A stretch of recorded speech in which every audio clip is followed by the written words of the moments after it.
People want this fame. They think they want the fame, right? It's like, I want to be billionaire entrepreneur, or I want to be a yacht captain. Pick a career. You don't just snap your hands and get the gig. Hours of your life, sleepless nights. It takes what it takes, man.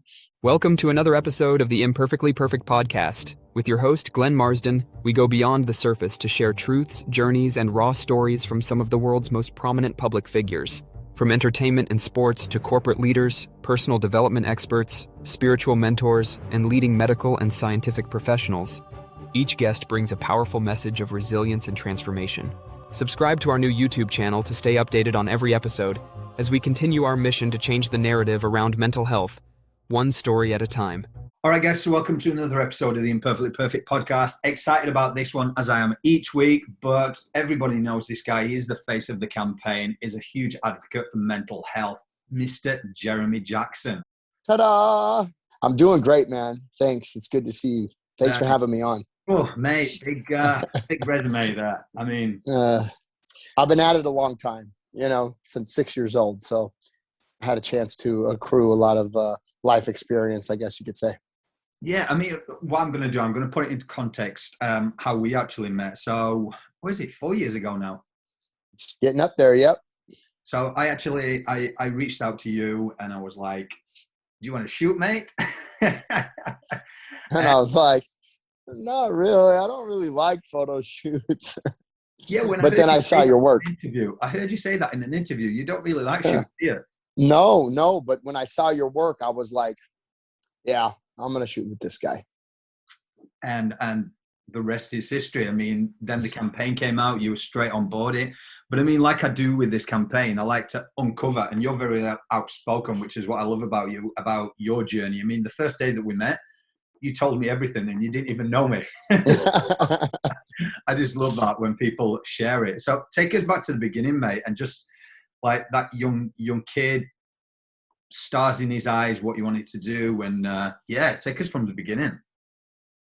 Oh, man. Well, from a very early age, I was enamored with performance, singing, dancing, entertaining, from just my mom to her girlfriends, to anybody that would watch me get up on the table and dance at a restaurant. I just loved it, man. So I didn't know the entertainment industry was a business, or my mom, we don't come from a entertainment history background, industry background. We don't have family or friends that were successful or did any entertaining. So we didn't really know what to do with it, but she knew that I was a natural talent and I would never stop. So she just kind of randomly by chance found the information for a child agent when she was at college. We don't live in Hollywood. We don't live near Hollywood. We're about an hour and a half away from LA. So it's not like we were in the epicenter of the entertainment industry. But she saw this little bulletin on a bulletin board at her college and said, child actors wanted, and she was like, gosh, my kid's a real ham. Maybe I should call these people. And I think I was about 5 years old at the time. And that agent turned out to be the same agent for the Olsen twins from, Full House, Mary-Kate and Ashley Olsen. She turned out to be, the agent for Screech from Saved by the Bell. She was, an agent for all the kids, and it just was lucky that we got this good agent who was the real deal. And I just started auditioning for stuff, man. And, started getting gigs pretty quick because I was a very, as you said, outspoken, even as a young kid. I felt like a grown-up in a little kid's body. So when I walked in the room, and I was very professional and well-spoken, and it just kind of took off from there. Wow. So I suppose if you go into that with fame, what a lot of people don't see, like behind the scenes, is like when you was a young kid and you went into it. So I'd say like from the elite, the Hollywood, a lot of people don't see this whole like smoke and mirrors. On the outside, it seems fine. When do the pressures as a kid suddenly, or when did you notice them start getting to you when you saw the other side of that kind of the fame? Um, it really wasn't until I stepped away, honestly, because, it happened because I had a passion for it, and I think with anything in life, if you're doing what you love and you love what you do, it's not work, it's your passion. So I was passionate about singing, dancing, entertaining, comedy skits, routines. I was passionate about it. I was going to do it whether somebody paid me or not. So I was just doing what I love to do, and that was recognized by people that were in a position to hire me or to put me in front of the right people. And, gosh, I when as a young kid, I remember I met with Martin Scorsese, Steven Spielberg. Everybody wanted to see me. They wanted to see and meet this kid who was, just out of this world with entertaining acting and all that kind of stuff. It was really interesting. But it wasn't until I stepped out, until I was kind of grown up. It wasn't really until I went into other areas of business where, when I was in the entertainment industry, of course, everybody, like you said, like you kind of alluded to and were questioning me on, people want this fame. They think they want the fame, right? It's like, I want to be billionaire entrepreneur, or I want to be a yacht captain. Pick a career. You don't just snap your hands and get the gig. And people think that and interestingly enough, the industry has kind of changed. It has kind of taken a turn, maybe for the worst, in my opinion, but it's a business. It's a business like anything else, and it takes sacrifice, and it takes dedication, and it takes certain types of education, and it takes time, and it takes relationships, and it takes, it takes the same thing that just about anything takes: blood, sweat, and tears. Hours of your life. Sleepless nights. It takes what it takes, man. And I think there's this mystique that you spoke about, the smoke and mirrors, so to speak, where people, they want to be famous, but they don't want to do anything to achieve it. And, fame is kind of like, people think that'll make them happy, maybe, that maybe if I'm famous, my life will change. Maybe, if everybody respects me or knows me or I have fame. And I think that's probably why a lot of people have gone to such crazy extremes, maybe with plastic surgery or with, doing wild, insane things on the internet to try to gain popularity or fame, taking risks. But fame won't make you happy. Just, like in life, being happy shouldn't be the goal, because happy comes and goes. Fame comes and goes. But if you love creating, if you love artwork, if you love the craft of, embodying a different life and creating emotion from your own life experiences and or, finding the way to mimic maybe a deceased historical figure and really embody that. Wow. What a gift that is to do that. And whether it's in a little school play or it's in a feature film, a blockbuster feature film, really shouldn't matter to you. It should just be about the work. And that's the smoke and mirrors. That's the mystique people don't get. And, it's kind of like, guys like us, maybe if we just had bigger biceps, then life would be better. I can love myself if I just lose this spare tire, then, but it doesn't happen like that. That's not the way it works. If you're happy and you love yourself, and then you happen to achieve losing the spare tire because you were good to yourself, supportive to yourself, you loved yourself, you took the time, you meal prepped, you studied, you followed other protocols, you joined a support group for, people getting leaner. You signed up for a photo shoot or a fitness show, and and then you did it, and then you'd have it. Then you probably are going to keep it or actually enjoy it, because that was just icing on the cake. You were already passionate and deeply involved and loving yourself first, Yeah. It's like, learn to enjoy that process as you're going, but know that there is a process there and you don't just go from A to Z. Yes. And the process, more often than not, just like with anything in life, has a lot of cost. There's reward, but there's a lot of cost. I think as humans, we can achieve anything we want, absolutely anything. But keep in mind, at what cost? Totally true.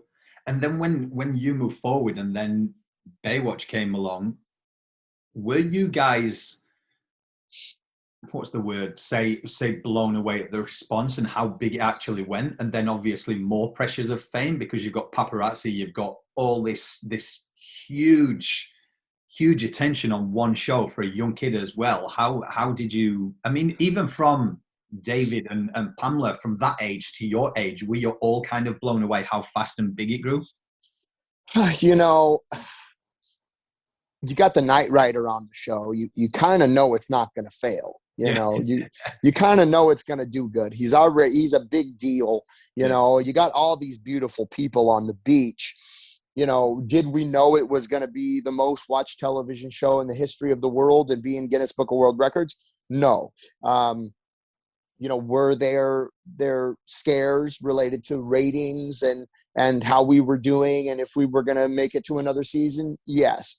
But I wouldn't say there was much, I've always been, I got my set of issues, and one of my strengths is that I've just always been an optimist. I've always, I might torment myself. I might beat myself up. I might be hard on myself.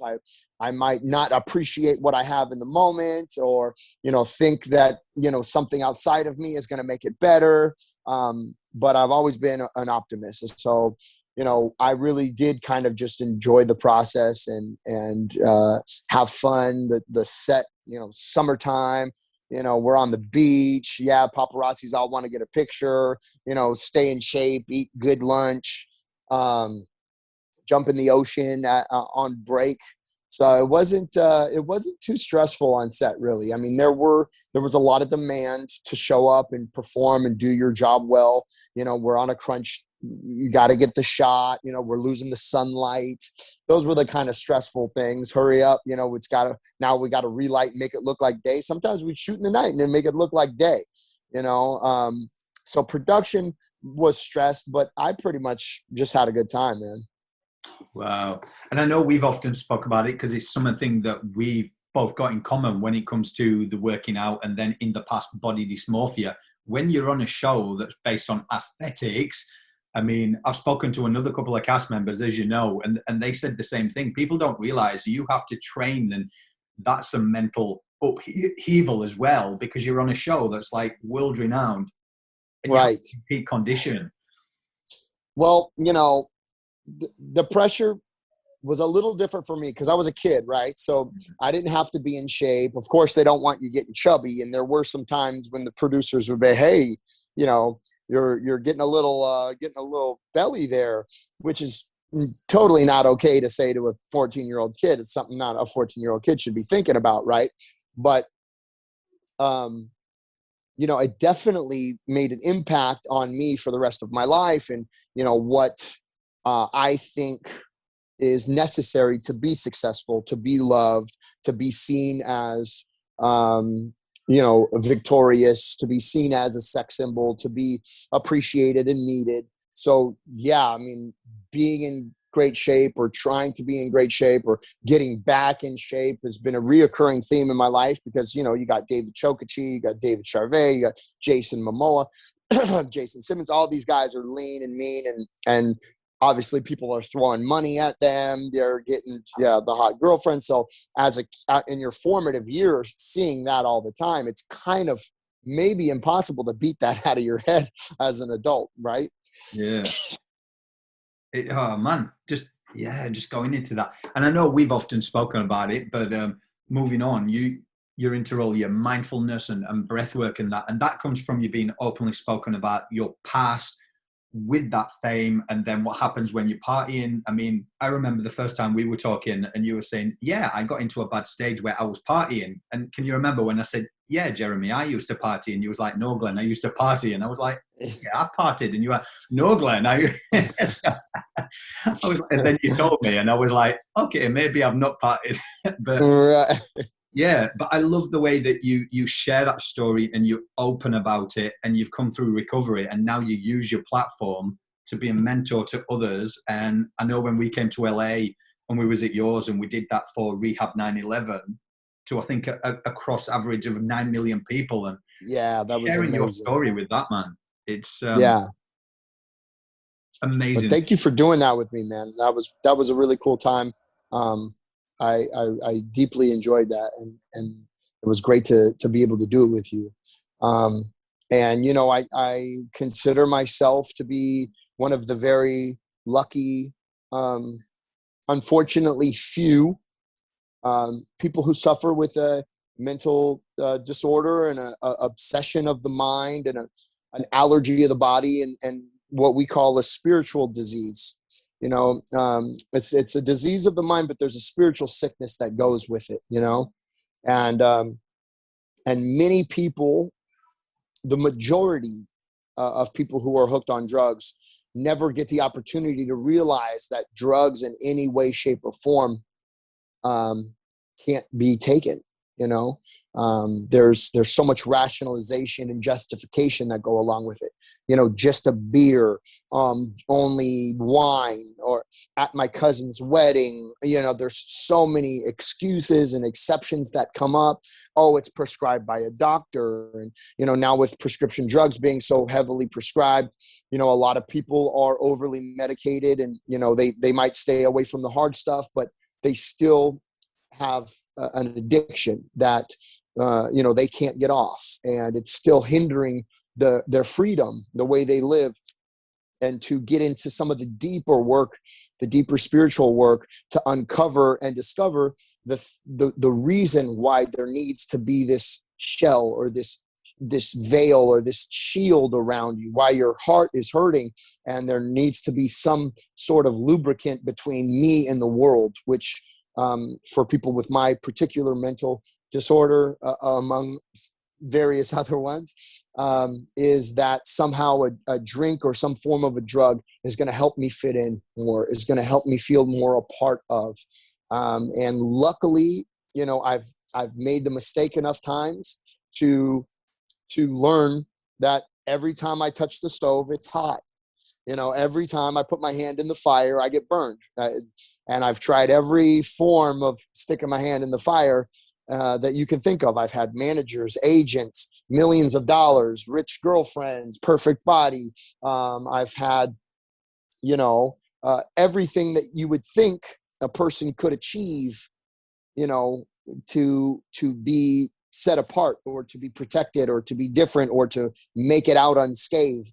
And you know, I tend to get scathed more than most, it seems, and that's a blessing and a curse. So I've learned that yeah, for me, just no drugs and no alcohol.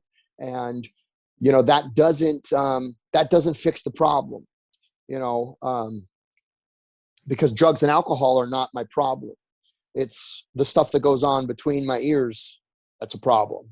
And if I don't address that, then I'm either going to be off drugs and alcohol and selfish, dishonest, ashamed, afraid, self-seeking, you know, ambitious for the wrong reasons, in the wrong direction. You know, if I continue to live my life based on the traumas and the hurts that you know, just will take, like growing up on Baywatch, growing up in front of perfect bodies. And if I just continue to live my life believing or placing all bets on, if I have a six pack, then I can be successful. And that's all I'm focused on. Just look at all the other opportunities I'm missing out on. There's so many other, but I'm hyper focused on that because that was my upbringing. That's how, that's the trauma that I lived through. That was my life. That was my experience then. And that was then, it's not now. Right. And you can't just ignore it and it goes away. You have to address it, and you have to address it with each person. We're talking specifically about alcoholism and drug addiction in for me right now. But I do believe that this process that we're going to talk about a little bit can be used by anybody for anything. They're through spiritual work, through meditation, through self-examination, through historically combing through your past, through looking at relationships, right? So, one of the processes that's helped me the most is, let's say Baywatch. Okay, let's take Baywatch. Like, it was great, but also bad. I got beat up at school from it.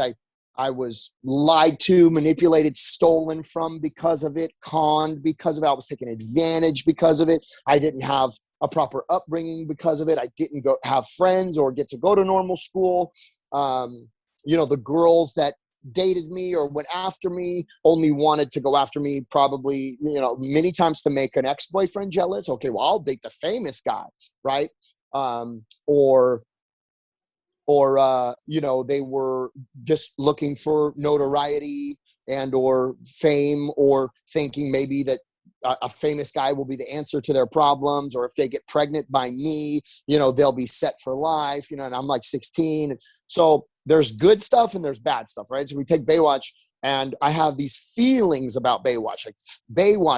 Like how would my life have been if I never was on Baywatch? Would it have been better? Would it have been worse? Would I not have made these poor choices? Would I not have gone on drugs? I don't know, but there's feelings from it, right? And these are feelings that stay with you for life, right? And feeling from past experiences shouldn't have to stay with you for life. There's lessons in them. You're supposed to educate, grow, improve, fine tune, and let go of the bad stuff. But that bad stuff seems to stick, right? So there's a process here of letting go through discarding old emotional inventory, right? Every business takes inventory. You don't just leave old junk on the shelf that's going expired. That's not good for business, right? You have to go in there. What do you have left? What do you need to discount? What do you need to throw away? It's a regular practice in any successful business, right? So there's this inventory you go through, and you find things like this. It could be a relationship. It could be a mistake that I made. It could be a horrible thing. But you don't understand. I was drunk driving and I crashed and this person was injured, and it could be anything, from the most horrific to mild, and we don't really know, was it good? Was it bad? I don't know, but I still kind of, I'm not sure. You look at this situation and you, what was it? It was Baywatch, right? What did Baywatch? Well, it stole my childhood, and sure, it made me money, but they fired me, or I walked away and they didn't hire me. There's all these little intricacies, right? And what did that affect? That it affected areas of my life, right? And there's certain areas of life that we use specifically for this practice, namely self-esteem. So I have to say, did Baywatch affect my self-esteem? What is self-esteem? Self-esteem is for this particular practice, the character that I have assigned myself in this situation, the role. What was my role? So if I look at it like, Baywatch, like, now, I can never get away from it. I'm always going to be the guy from Baywatch. How does that affect the role that I've assigned myself? Well, today, right now, the role I've assigned myself is I just want to be like, a happy, healthy guy. I want to be a regular guy. I want to connect to my fellows. I want to be a voice for purpose, and I want to inspire people. And, I don't just want, I'm more than the guy from Baywatch. Like, you don't understand. Like, I have other talents too. I have other skills too. So did that affect the role that I've assigned myself? Heck yeah. Self-esteem, check. Made it really good, and it made it really bad. I'm famous. I'm better than everybody. Oh, I'm not famous anymore. I'm a piece of shit. Holy crap. Yeah, Baywatch affected my self-esteem. And then the next one you look at is self-esteem, pride, right? Pride. Did it affect my pride? Pride for this particular exercise is the way I expect to be treated? No. I have my notes somewhere. I'm going through this thing. It's one of the most freeing things I've ever done. Pride. It's something about the way I expect to be treated, right? How I need people to view me, right? Did it affect the way I need people to view me to be okay? And so you have to ask yourself, everybody sure did. They often people thought I was lying to them because I was an actor, and they didn't know about actors. They didn't know whether to believe me if I was con. Then when I was on Baywatch and famous, it's like people treated me really weird. Like, is this guy saying this because he thinks he's cooler than me? Is he, I just am trying to be a normal guy connecting to friends, and people are making assumptions based on me having an ego, thinking I have an ego. Then when you're not on Baywatch anymore, how I expect to be treated, people calling me washed up, people, has been, all this kind of stuff. So yeah, sure affected my pride, right? My ambition. And for this practice, my ambition. Did Baywatch affect my ambition? My ambition is what I need out of this situation to be okay. Same rules apply. Is what I need out of this to be okay affected? Yeah, well, it gave a lot, it took a lot, it was up and it was down. Now it's not around anymore, and you kind of fine tune. You go into these areas and you write all this stuff down. This is all a written assignment. So yeah, ambition down to personal relationships. My deep-seated idea of what a relationship like this should look like. Yes, I feel somewhat betrayed. I felt rewarded. Now I felt betrayed. David Hasselhoff is super rich. Why didn't he take better care of me? I didn't have, go all into all this stuff. There's so much stuff, right? Sexual relations, pocketbook, pride, self-esteem, pride, ambition. Go down this list of these 7 areas of self. They're called the 7 areas of self. And you make these notes. Did it affect my pocketbook? Yeah. So when you look at just these 3, Baywatch, what happened, and what areas of self it affected, the character I wanted to portray to the world, the things I expected, the relationship it affected, the sexual relations, how it affected can you imagine how it affected my sexual relations? We didn't even get to that. My deep-seated idea of what a real man or a real woman would do in this situation. You get into that, wow, oh my gosh, all these realizations, holy crap.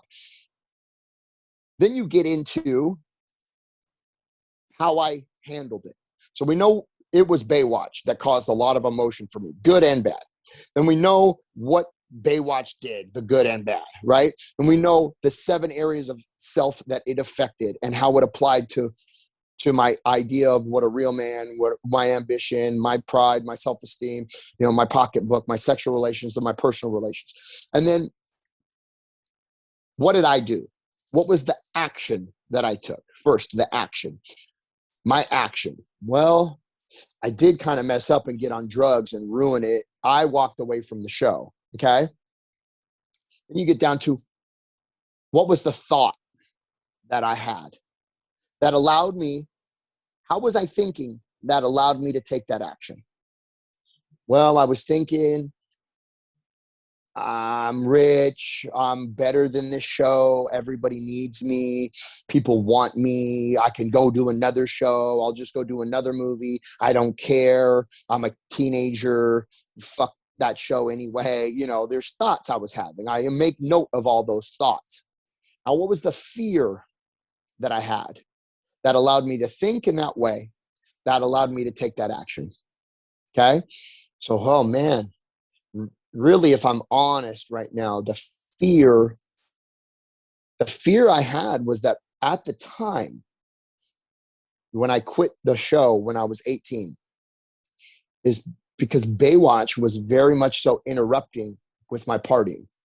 It was very hard to get my crap together and show up to work. And it was also very worrisome that they were going to figure it out, that they were going to find out. So really, I was afraid they were going to find out, right?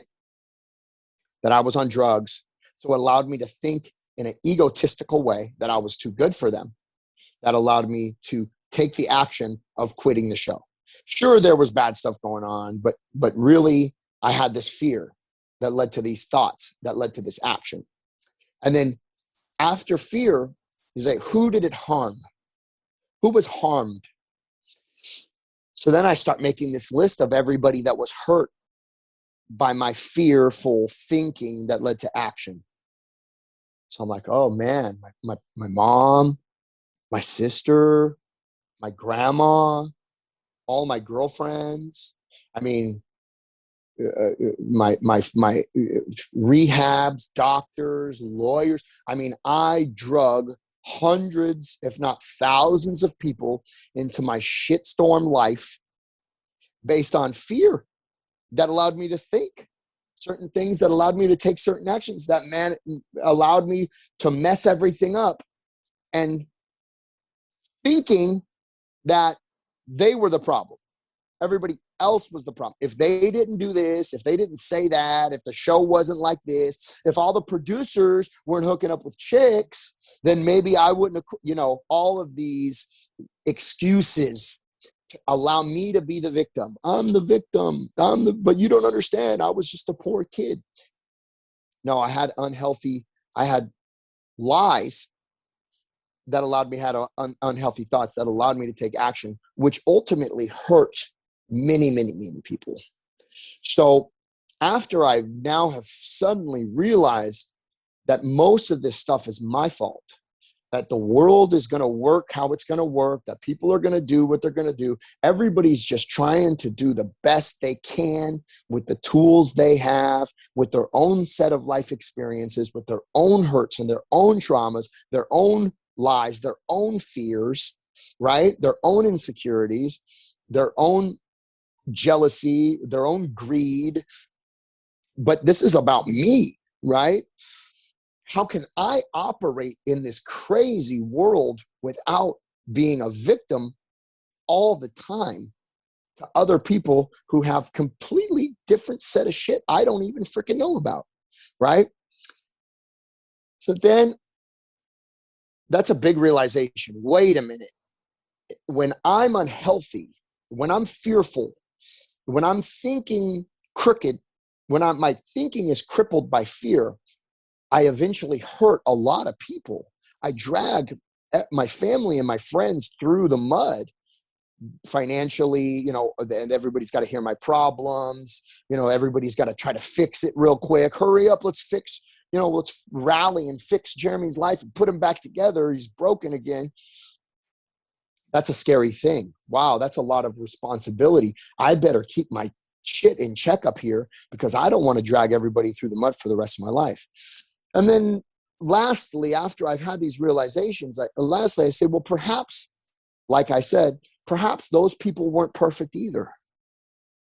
Perhaps, well, maybe they had their own family issues. Maybe they had their own addictions. Maybe they had their own, their own obsessions. Maybe they have their own mental issues, life issues, family issues that they're dealing with. And I say a little prayer for those people, and I forgive those people, and I realize that whatever whatever fingers I have pointing at anybody have 3 pointing back at me. So I take out the mirror and I put away the microscope, because it's real easy to focus on everybody else, right? And blame and judge, or just be a pinball in life bouncing around between all of these people who they don't know how you feel. They don't understand. They probably never will, because it's my experience, right? And it's my set of life circumstances, but taking ownership of those and finding how I can operate free from the bondage of my own fears and worries and doubts is like the most incredible thing that's ever happened to me. And it's a new process that I've been going through and applying to every situation in my life. And it's allowed me to just kind of love and accept and look for places where I can be useful and beneficial to other people. And by looking for those opportunities, I'll just pull over. I see a lady with her hood open. I'm pulling over right away. Boom, screw what I'm doing. I'll be late to my appointment. Boop, boop. Ma'am, can I help you? Do you need anything? And the more I can focus on being of service to others, being used by God, being used by Source, the spirit of the intellect of the universe, the greater good, the positive, energetic flow, the less I worry about me, the less I think about me, and the less I am tormented by the stuff up here. So I know I just went on a crazy tangent right now, but I figured it was worth a shot. You know what though, mate? And this is what each time we catch up or we chat, and this is what I absolutely love about you, because you go deeper on yourself each time we talk. And I could listen to you for hours. And I think there's so much to unpack there for people who are listening to this episode, because mate, your journey from where you've been, what you've gone through to now, and even as long as I've known you in those 4 years, like you just see the progression. And that's what I want people to take away from the campaign as well. It's constant evolution. We're always learning and growing. And this thing about judgment, we're so quick to make judgment of others if it's good or bad. But unless you've walked in someone's shoes, you're on your own journey. So like you said, that microscope just needs to turn around on yourself before you can judge. Yeah, that judgment, man. Judgment and comparison. But here's the dangerous thing. I'll put this in someone's head right now, and hopefully it'll change. If you judge people and want and like to feel a little better than that person, you're equally or more so susceptible to comparison and knowing that that person is better than you and that you're worse. Look at that. I never do that. They shouldn't do that. I bet within the same hour or the same day, you're going to go, oh, look at that. I don't have that. I can't get that. And you're just going to be stuck in this terrible state of limbo of who you're better than and who you're not good enough, and how you're not good enough. So the next time you judge somebody, just know, that means I'm going to be crippled and smacked in the face with the terrible, curse of comparison. I don't have a Bentley. I don't have a Maybach. I don't have a nice house. I don't have this. Oh, their hair is bad. Their face is bad. I have pimples. Like, don't judge, because you are going to be the judge of yourself too. If you're a judgmental person towards others, it usually means you're very judgmental towards yourself too. And that's a good way to stop the cycle. If you stop looking at people that you're better than, or putting people down, or gossiping or talking about people, you're going to be less likely to compare yourself to other people who are better than you and feel like crap. Totally true. Totally true. So if there's anybody listening, so I've just got 2 questions for you. And if there's anybody listening throughout all your journey, throughout everything you've learned, take away the career, just Jeremy as Jeremy, growing as a man, from a boy to a man, what would you say to anybody when you went through your issues, your struggles, you kept them to yourself, trying to take it all on, and then you unloaded it and let people know? If there's anyone struggling, what would you say to them to actually reach out for help, what you've learned on your journey? Well, we've talked about this. It seems to be a reoccurring thing for the campaign, and for all people, that we are only as sick as our secrets, right? And that the process of getting open, getting honest, and finding solution, right? Because another thing we've talked about a lot is that that people like myself, like you, who struggle with emotional, mental trauma, mental disorders, that we suffer from what's called terminal uniqueness, and that alone we are very, very weak. There's no doubt about it. If you are alone, you are weak, right? And it's deadly to feel alone, to be alone, and to keep those secrets, and it's like an instrument. When you pick up an instrument and play it, if you've never played a violin, it's probably going to be terrible, right? So the first person you open up to might not be the amazing white light experience you're hoping for, but you have to practice. You have to tell somebody, and you might be like, whoa, gosh, that was terrible. It sounded, that was the wrong person to randomly tell the grocery store clerk. But hey, I tried, and you'd be like, maybe I need to talk to somebody who's a little more understanding. And you get into this routine and habit of talking to people and sharing our shortcomings. Don't die from terminal uniqueness. You're not alone. There are other people who share very similar experiences, who are overcoming them little by little, or in amazing ways, and you might just get on that breadcrumb trail and find a little bit of relief, and a little bit of, like we talked about, comparison, and we talked about judgment being so deadly. That's very isolating. What we need is unity. What we need is to come together, to bond together and be like, oh my gosh, really? Really? You do that too? You have a nice job, you have a family. How do you do it? How do you keep your family and, suffer with this depression? How do you keep your family and suffer with this OCD or this anxiety? Well, I did this, and I found this place, and I tried this, and, I do these meditations, or there's so many, there's a billion problems out there, right? And there's only a handful of the solutions. So it's not hard to find solution. There's not a million different solutions to one problem. There's usually 5 to 10 solutions for the vast amount of problems. And one of those solutions is definitely connection, feeling part of a group of people who are overcoming on a daily basis these struggles. And it sounds a little cliche, people go to support groups, or, I'm going to go to my support group tonight. But they can be so highly beneficial, and these support groups a lot of times get a bad rap. Oh, I don't want to just sit around and listen to people talk about their problems. But your mind's like a parachute. It works best when it's open. So go with an open mind and listen for the similarities, not the differences. I would highly recommend people, even now with Zoom, it's amazing. It's kind of hard to walk into a room full of people who, have gambling problems, or you walk into a room full of people who cut. There's groups for all of this stuff. Self-mutilation is a real mental disorder, and it can be addressed. And you might be too ashamed to walk into a group full of people and have people tell gory stories about how they cut themselves, or share your own gory story of how you cut yourself. I mean,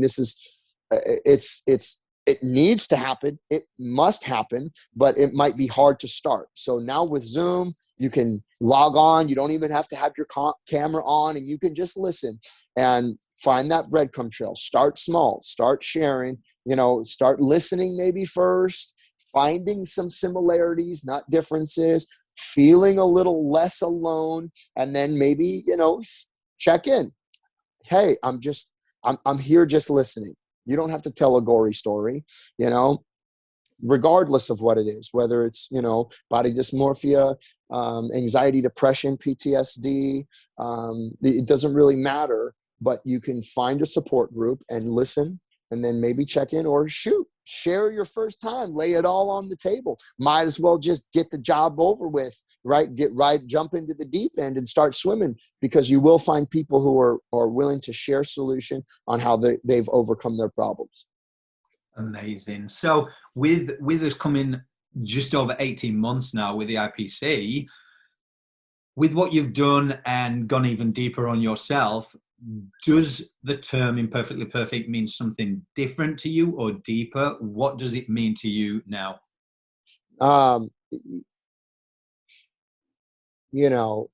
Letting go of perfection and striving for progress. Each one of us are very much like a snowflake, all beautiful, all different, all created for a reason and for a purpose, right? I deeply believe that. And a lot of people don't, but I'd have to guess that the people who don't believe that they were created for a purpose, I'd have to guess those people are not involved in being the change. I bet the people who don't believe they're created for a purpose are not involved in a support group, who are not in therapy, who are not sharing their truth.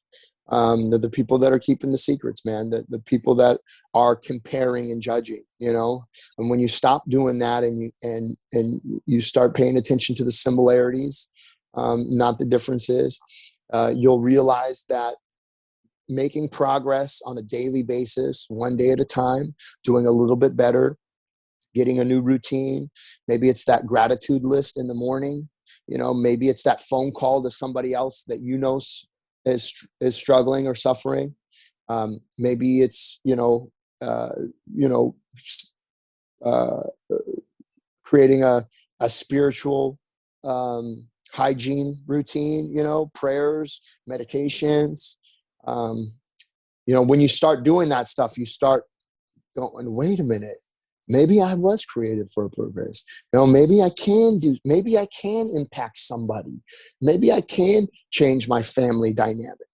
Family dynamics are big, man. If you're out there right now listening and you suffer from any mental disorder issue, mental health issue, I promise you don't have a perfect family, because we mess our whole families up, or we got this stuff from our families, but a family is like a Rolex watch. If you take one of the gears out, the whole thing doesn't work. So if your family dynamic is all screwed up, if you just change you won't believe how much different that dynamic starts to working. Family is a great example of how easy it is to focus on other people. Well, my mom, you don't understand. My dad he's an alcoholic. He abused me, blah, blah, blah. He just angry. My sister's the smart one and she gets all the love. And there's just so many rationalizations, justifications, and excuses that we all come up with to not change, right? To be like, hey, my family isn't perfect, but maybe I can be a little better today, and that's what I think imperfectly perfect maybe means to me today, is that in an imperfect world, just for today, if I can be away from my own shortcomings, if I can do the work and make progress in my own issues, that's perfect. That's as perfect as you can do it for one day, to avoid falling into depression, to avoid giving into impulses, to, maybe for some people it's like not touching the doorknob 20 times or having to wash their hands every 10 minutes. If you can, eat your meal without washing your hands 20 times today, say, screw it, I'm just going to do it. It feels scary and terrible. Then that's a perfect day. So in an imperfectly world, just for today, we can achieve perfection. Wow. Perfect answer, mate. Perfect answer. So, you know what? I just want to thank you, for everything you've done for this and being a part of the team, mate. You're the most, ever since I met you and kept this friendship going, the most humblest, down to earth. Just give yourself so much to other people through your content, through just picking up the phone to people. And I just want to thank you for everything you do for everyone, to be honest with you. Amazing, man. Thank you, man. I appreciate that. You know, I doubt myself often. I fall prey to depression and, just anhedonia, that what's the point? I might not be stuck in bed all day, although that has happened to me throughout my life for periods of time, but some days just like, oh, what's the point? I can't do it today. And, I move anyway. I do it anyway, even though I think it's not going to work, even though I think it's not going to help. That's why I go to the gym every day. That's why I try to eat healthy. That's why I do my laundry and make my bed. That's why I get up in the morning and I text 14 people, a daily message. Anyway, move anyway, where your body goes, your mind will follow. So even if your head's not there, just put your body in those places. Go through with the action, even if it doesn't connect up there yet, because the head will eventually follow. Very true. And where can people find out more information and any of your upcoming projects? Man, just jump on Instagram at Jeremy Jackson Fitness. Give me a follow, give me a message. I'm pretty active on there. I'm also on Twitter and Facebook. However, the Instagram is the one that I check most. And, come down to California. Let's go to the beach together. I'll go for a training session with this man. Yeah. We need to get back down to goals with ego. That was a good session. But guys, for anybody that's listening, I'll put all the links up to Jeremy. Please remember to subscribe, like, and share the podcast episode and all the latest episodes. And guys, just remember, keep having the hard conversations, because it's the hard conversations like these that will start saving lives. Want to learn more about our work? Visit our official website and discover how one man, Glenn Marsden, redefined imperfection and built a global movement.